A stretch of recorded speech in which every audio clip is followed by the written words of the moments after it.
L'installateur sanitaire est principalement responsable de l'approvisionnement en eau des appartements, des maisons, des pièces et autres lieux où on en a besoin.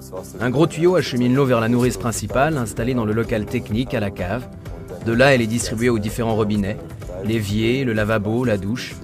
Comme ça, nous avons partout dans la maison de l'eau courante, chaude et froide. La raison qui m'a motivé à apprendre le métier d'installateur sanitaire réside dans la diversité des chantiers, des transformations de bâtiments aux nouvelles constructions. Quand j'ai commencé mon apprentissage d'installateur sanitaire, j'ai surtout eu de la peine à travailler avec la précision nécessaire. Tout doit vraiment être parfaitement adapté. Il faut que tout soit bien droit et aligné, sinon le client n'est pas satisfait. Le travail en équipe est particulièrement important dans notre métier. Par exemple, pour installer et raccorder une baignoire. On travaille pratiquement toujours au moins à deux. En fait, lorsque je suis seul, ça me manque presque. Je préfère de loin être avec quelqu'un. Les capacités particulières nécessaires dans ce métier sont sans doute une bonne représentation de l'espace. Il faut aussi être habile de ses mains et savoir travailler avec précision. Les gens doivent pouvoir se fier à nous, comme dans un garage souterrain par exemple, quand nous devons poser une canalisation d'eau de 30 mètres à travers tout l'étage. Là, on voit chaque millimètre de décalage et il faut impérativement que tout soit bien aligné. C'était pas évident au début. J'avais mal aux mains à la fin de ma journée de travail. Mais avec le temps, je me suis habitué et ce n'est plus un problème maintenant.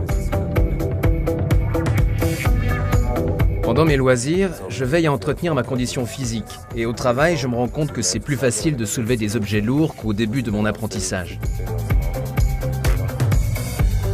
Dans ce métier, il faut être flexible. Par exemple, quand on est en train de réaliser un montage et que le plâtrier vient nous demander de regarder quelque chose avec lui. Alors on le suit, et quand on revient, il faut pouvoir reprendre son travail comme si on ne l'avait jamais interrompu. Au début de mon apprentissage, il y avait tout le temps quelqu'un avec moi pour m'expliquer les bases. Plus j'ai progressé, notamment à partir de la 2e année d'apprentissage, plus on m'a laissé faire.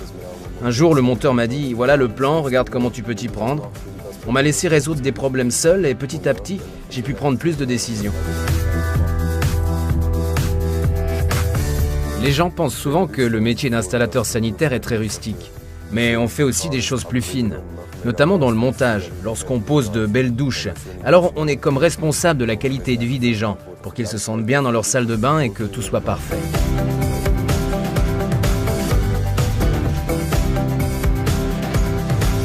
De nos jours, on veille de plus en plus à ce que l'eau soit utilisée de façon efficiente et à ne pas la gaspiller.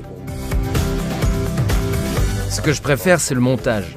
Poser un lavabo, un évier, veiller à ce que tout soit beau et fonctionnel, c'est top de voir le résultat de son travail.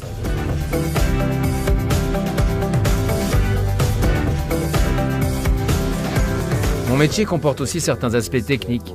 Par exemple, lorsque je pose une canalisation centrale, là je travaille avec un appareil qui mesure la soudure à réaliser. Nous avons aussi un appareil de mesure avec un pointeur laser. C'est un bel instrument que l'on peut tenir à un endroit pour mesurer la distance par rapport à un point précis. Pour l'avenir, j'espère pouvoir continuer à me former et un jour être en mesure de réaliser l'ensemble de l'aménagement sanitaire d'une maison individuelle, du début à la fin.